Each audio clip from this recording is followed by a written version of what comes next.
Assalamualaikum warahmatullahi wabarakatuh. My name is Muhammad Adam Shazwan bin Sharifuddin from Sekolah Menengah Islam Al-Amin Gombak, and I am proudly to present to you my new innovation, that is Smart Drop Box, a mobile phone free anti-bullying innovation.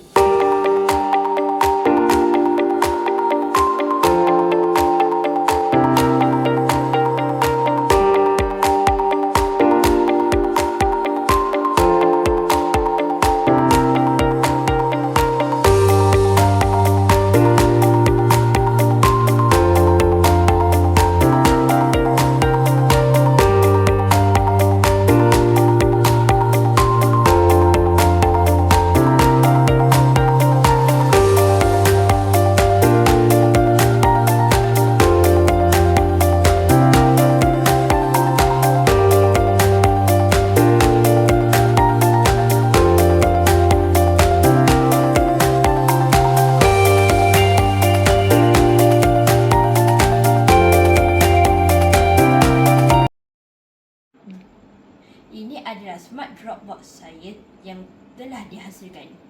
Bagaimana dia berfungsi? Mari saya tunjukkan. Pertama, murid akan masukkan kertas di lubang ini.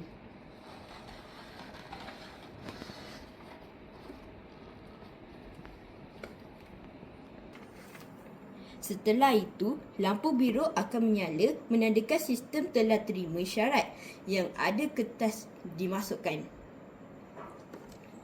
Lampu merah berkelip-kelip menandakan notifikasi dan email telah dihantar kepada guru. The benefit of a Smart Drop Box in school. The first, eliminate delays. In a traditional system, teacher may only open a box once a week.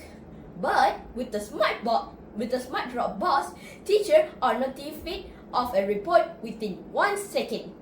Number 2, confidently it is assured. Students do not need to bring a phone or be detected using a computer. They only need to walk past and submit a writing note as usual. Number 3, psychology deterrence. When bullies know that the school report system is smart and fast, they will feel more afraid to engage in bullying behavior. Smart Drop Box ini mereka boleh berselindunglah di sebalik aduan tanpa nama dan tidak perlu berdepan dengan guru untuk menghantar laporan ataupun mengadu tentang isu ataupun kes buli ini. Jadi saya rasakan ciptaan ini sangat applicable untuk diletakkan di sekolah-sekolah bagi membantu sistem penerimaan aduan dan tindakan itu lebih cepat dan pantas. Okey, terima kasih.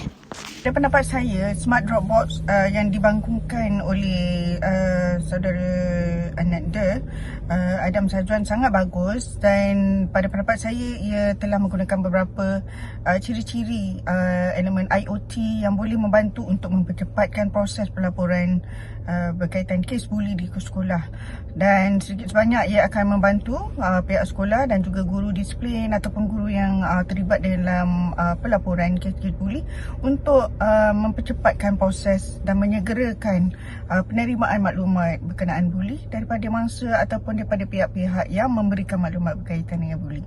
So, saya berharap agar projek ini dapat diteruskan dan mungkin ditambah baik dengan ciri-ciri tertentu berkaitan dengan engineering ataupun IT, khusus untuk inovasi yang disampaikan untuk STEM ini, supaya dapat diperluaskan lagi penggunaannya dan diimplementasi, dilaksanakan di sekolah-sekolah.